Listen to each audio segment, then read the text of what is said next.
Vamos ahora a ingresar en este ciclo de Mariología y la devoción mariana. Hoy es el programa 27 dedicado al mismo. Y en los últimos programas me he estado dedicando a la espiritualidad de la Virgen María y nos hemos detenido en tres palabras bíblicas: Ecce, heme aquí, soy la sierva del Señor. Luego, fiat, que quiere decir que se haga en mí según tu palabra.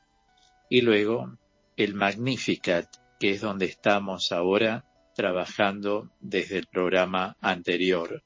Magnificat significa mi alma exulta en el Señor, mi alma canta la grandeza del Señor. Y lo último que sostuvimos en el encuentro anterior ha sido justamente la mención de Moncanín, es decir, el valor de una vida es su peso de adoración. Nos hemos detenido en este detalle para poder descubrir que a través de la Virgen María aprendemos a contemplar a su Hijo también en silencio. La adoración que uno puede hacer al Señor Jesús puede ser eucarística, sacramental, como puede ser también en espíritu y en verdad, como le dice a la samaritana en el pozo de Jacob. La eucarística en general es con palabras, pero también es una adoración mixta, es con silencios, es con aclamaciones, es con cantos, vuelve el silencio. La adoración en espíritu y en verdad es aquella que va impulsada por el Espíritu Santo debido a que nosotros asentimos en la fe a través de nuestra conversión. Por lo tanto, toda nuestra vida es agradable a Dios y eso es lo que hace que uno sea adorador de Dios, a imitación de la Virgen María. Mucha gente seguramente que me está escuchando pensará, para adorar a Dios en espíritu y en verdad, me falta mucho. No creamos siempre que nos falta tanto, porque ese puede ser un parámetro que se convierte en un obstáculo, pensando en cuánto nos falta, y al decir verdad, como lo he dicho otras veces, ¿quién sabe cuánto nos falta? Porque ¿quién puede sopesar el agua, ¿no? Por ejemplo, el mar, la arena, como lo dice uno de los salmos. Del mismo modo, el cuánto tampoco es una respuesta que condiga con Dios, dado que Dios es un eterno presente continuo. Por lo tanto, el cuándo es una palabra interrogativa que se aplica siempre para hablar del pasado, del presente, del ahora, del futuro. Pero Dios está más allá de todo eso. Al decir es un eterno presente continuo, nosotros esa pregunta, ¿cuándo y luego? ¿Cuándo será el día que me encuentre con el Señor? ¿Cuándo será el día en que esté más convertido? Recordemos que puede detenernos el camino pensar eso. ¿Y cuánto, como dije al inicio, cuánto nos falta? ¿Alguien puede sopesar algo espiritual? Solamente Dios. Por eso cuando uno saca estas piedras del camino y trabaja su vida a la luz de la humildad y de la docilidad frente al misterio de Dios unitrino, es ahí donde el alma transita sus pasos por la tierra con amor verdadero, con entrega verdadera, porque levantó las barreras que están bajas. Y en la vida tenemos barreras que están bajas. Una de ellas es la barrera de los escrúpulos. Preguntarse tanto, el cuándo, el cuánto, todo esto detiene nuestra conversión. Y si detiene nuestra conversión, detiene nuestra adoración. Fíjense el contexto bíblico de la samaritana. La samaritana era una mujer a quien el Señor le dice: tienes tantos maridos. Pero en realidad esa traducción es la traducción de los dioses cananeos Baal y Ares. Baal significa dueño mío, marido mío. Entonces el Señor no se refiere a maridos como hombres, sino que ella adoraba a varios dioses. Creía en un solo Dios, pero a su vez adoraba a otros dioses. Y el Señor quiere enderezar su vida, rescatarla. De ahora en más adorarás un solo Dios. Ahora, si ella que adoraba a otros dioses, no es el caso nuestro, tiene la oportunidad de adorarlo en espíritu y en verdad, cuanto más nosotros, que no adoramos a otros dioses. Podemos ser limitados, podemos ser personas un poquito escrupulosas, o podemos tener esas dudas permanentes en la fe que detienen tanto la conversión. Y lógicamente llegamos al punto de que un buen adorador es una persona que se va convirtiendo. Sin embargo, dejo en claro, nadie se convierte si no levanta las barreras que están bajas en su vida. Y esto es lo que tenemos que hacer. No anteponer el nuestro yo, sino anteponer a Cristo. Es el Señor quien va adelante. Así nos lo muestra la Virgen.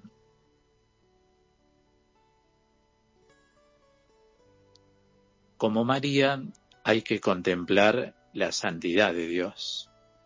Dentro de la santidad de Dios aparece todo lo que de Dios proviene. O sea, su caridad principalmente, su compasión, su fidelidad, su perdón, su riqueza, su majestad, su poder, su omnisciencia, y así empezaríamos cada vez más como a desgajar más y más atributos de Dios. Todo eso abarca la palabra santidad de Dios. Es una palabra que se roza con el término hebreo kabod, que es la gloria de Dios. Como expliqué alguna otra vez, me interesa también decirlo hoy, kabod deriva de la raíz hebrea kabat, y kabat significa aquello que se impone. ¿Qué se impone de Dios? Bueno, justamente su caridad, su compasión, su perdón, su fidelidad, su misericordia, su espera, su riqueza, su majestad. ¿Ven que esto es la gloria de Dios? Nosotros, los seres humanos, anteponemos muchas cosas y no permitimos que Dios actúe. Por eso debemos mirar a la Virgen, porque la Virgen, para contemplar la santidad de Dios, o sea, adorarlo mejor, lo hace de una manera simple, opta por la simplicidad, de una manera silenciosa. Entre la simplicidad y el silencio se abajan todas nuestras neurosis, y así uno tiene abierta la comunicación como la tuvo la Virgen, pero optó por la simplicidad y el silencio. A la simplicidad y el silencio se le juntó la vigilancia, la observación de Dios. Lo tiene a Dios con ella. Es Cristo el Señor, Dios hecho hombre. Y también le sumamos la docilidad que de la humildad de María se desprende. Así, desde ese lugar teológico hasta incluso podemos decir, se santifica el hombre. Esta es la experiencia de la adoración cristiana, cuyo modelo tenemos en la Virgen María. En la Virgen, la fe, digamos así, alcanza su cumbre en la adoración y termina en el silencio propio de la adoración. Porque cuando uno adora a Dios, uno queda depuesto muy frecuentemente. Esto sí es en espíritu y en verdad. Y toda persona que tiene experiencia de adorar a Jesús Eucaristía, tanto en el sagrario como en la exposición que se hace en la adoración eucarística, y entre cantos, aclamaciones, palabras y silencios, va a quedar, si su oración fue hecha con verdadera convicción, termina depuesta. Por eso, después de la adoración siempre se termina en un gran silencio, porque se aquietan nuestros sentidos internos. Al aquietarse el sentido común, la memoria, la imaginación y la capacidad cogitativa, el alma entra en un estado de silencio. Y cuando se termina cualquiera de las dos adoraciones, una que tiene que ver con la vida diaria en espíritu y en verdad, y la otra que es más específica, la adoración eucarística, siempre se va a terminar en una gran paz, porque el dulce huésped del alma, el Espíritu Santo, se encarga de penetrar en el alma de esa persona, porque esa persona quiere adorarlo, no de palabras, quiere adorarlo con la vida toda, porque aún frente a la Eucaristía llevamos toda nuestra vida. En cambio, si uno va con sentimientos de culpa, con escrúpulos, con las dudas que a la luz de la ciencia se llaman psicopatológicas o neuróticas, que son las que detienen el crecimiento de la personalidad, al hablar de que detienen el crecimiento, estos tres elementos congelan a la persona también espiritualmente. Es como si la frisaran. La persona hace todo por rutina, pero no hay una dinámica interna en su alma. La Virgen sabe bien que Dios es el Santo, el todo otro, el inaccesible del cual no se puede pronunciar el nombre porque está más allá de toda palabra y de toda representación. Por eso hay términos que son muy analógicos, es decir, que a través de semejanzas se llama a Dios de esa manera. El pueblo de Israel lo llamó Yahvé, hasta el año 538 empieza a llamarlo Adonai, y también hay otros términos hasta que Jesús nos enseña a llamar a su Padre Abba, papá querido. Nos permite entrar en una intimidad con el misterio propio de Dios, jamás oída y revelada. Eso estaba reservado solo para el Hijo del Hombre, ya que Jesucristo el Señor es el único y absoluto revelador del Padre, único Hijo de Dios. La Virgen tiene, claro, la experiencia de que Dios la ha mirado, por eso dice, ha mirado la humildad de su servidora. Por eso la fe de María se funda sobre esta presencia íntima de Dios en ella. Ha mirado quiere decir que Dios se ha compenetrado en la Virgen, porque a través de estas actitudes que en ella fueron todas virtudes, Dios habita en las entrañas, en la vida toda de María, y así fue siempre. Cuando uno descubre a Dios así tan cercano, y a la vez se puede establecer la distancia, la palabra deja lugar al silencio de la adoración. Por eso la Virgen dice: mi alma canta, alaba, exulta la grandeza del Señor. Es lo primero que surgió del corazón de la Virgen. Ciertamente, cuando uno observa que una de las características que más acompañó la espiritualidad de la Virgen María fue hacer silencio para estar a solas, tanto con el Padre hasta que nace Jesús, y luego contemplándolo a Jesús, contempla al Padre y al Espíritu que ha habitado en ella. Hasta que después María va a ser el templo de Jesús resucitado.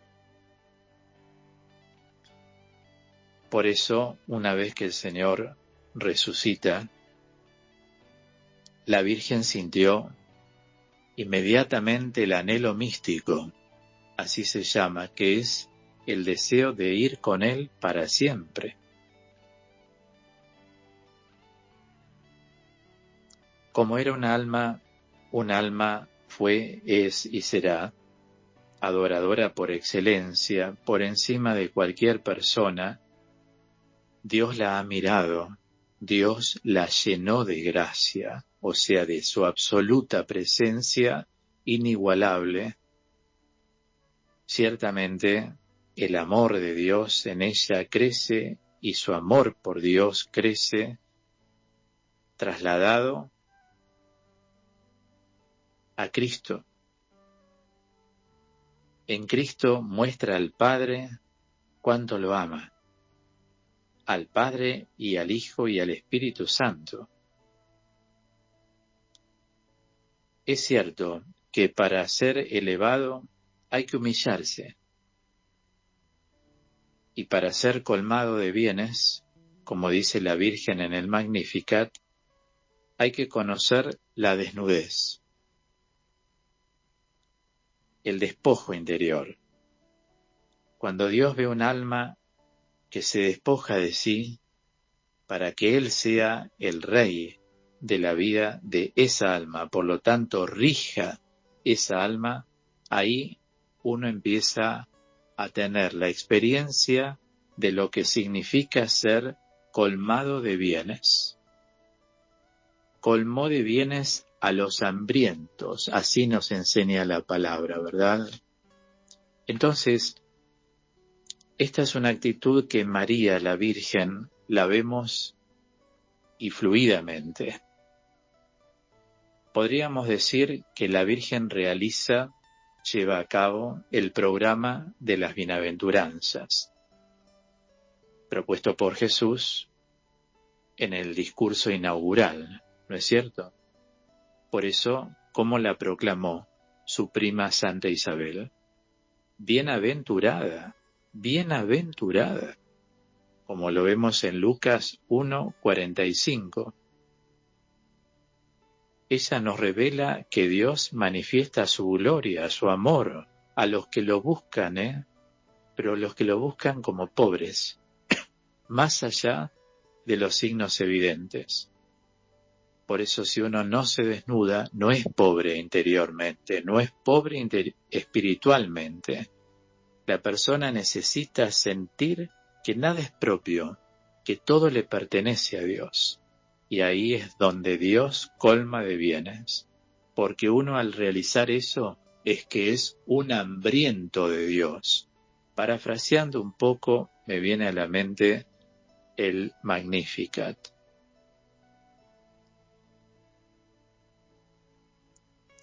Por eso podemos ir cerrando este bloque, recordando siempre que en la cumbre de su unión con Dios, la Virgen se calla y baja los ojos ante la gloria de Dios. O sea que la verdadera identidad de María es la de ser colmada del amor de Dios. Como ya lo había anunciado el profeta Isaías, allí por el capítulo 54:5, mi esposo será mi creador. Mi esposo será mi creador. Esto se dio en la Virgen. La respuesta de María en el Fiat no puede igualar la propuesta infinita de Dios. Ella simplemente lo que hace es deponer su voluntad, y esa deposición de su voluntad es la actitud de adoradora de María. En esta profundidad, entonces, es que la adoración, la alabanza, la intercesión, la acción de gracias de la Virgen van a durar mucho más que el tiempo de una oración furtiva, digamos. Es un estado permanentemente místico que vive su corazón. Rinde a Dios el verdadero culto espiritual, o sea, el culto en espíritu y en verdad, al cual me referí, y de pie junto a la cruz, ella ofrece a Dios el precio de nuestra redención. Así, después de su asunción y de su coronación, ejerce la Virgen su mediación universal. Por eso acudimos a ella en nuestra oración, específicamente a través del Santo Rosario y otras devociones personales y comunitarias.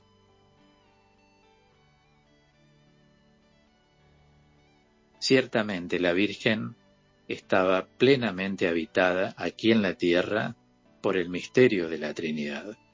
Por eso le vamos a pedir a la Virgen, y así concluimos esta tercera palabra, con la que quise de algún modo contornear la espiritualidad de la Virgen, pidiéndole a la Virgen que nos ayude a ser como ella, y que estas tres palabras que hemos estado analizando en este ciclo de Mariología, Ecce, Fiat y Magnificat, también nosotros, análogamente, las podamos abrazar e incorporar íntimamente a nuestra espiritualidad para actuar aquí en la tierra como la Virgen y allí en el cielo gozar eternamente, como lo goza la Virgen, de la gloria de Dios.